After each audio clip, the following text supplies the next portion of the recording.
Good evening, y'all. Peter Barclay here, host of True North Sports Talk podcast, and your 3-minute drill. And we got to dive right in tonight. There's a lot to cover on this Thursday night in sports.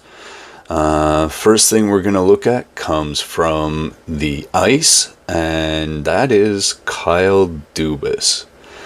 Now, as a longtime Pittsburgh fan, and someone who has followed the Leafs closely over the years, I was not thrilled by this signing of the Pittsburgh Penguins. Now, he is looking at whether or not to trade Sidney Crosby. He hasn't really decided on that yet, but let me help you make that decision, Kyle. Don't do it. That's just one you don't do.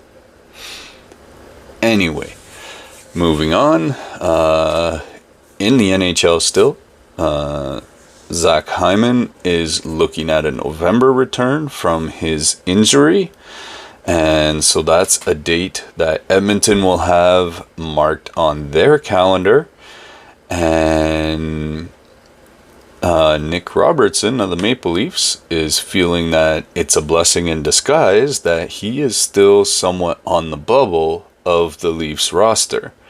Now, why might you think that's a blessing in disguise? Well, I can imagine that it is simply because it makes you all that much more hungry and you work as hard as you need to get where you want to go. So, to me, I agree with him. That is a bit of a blessing in disguise.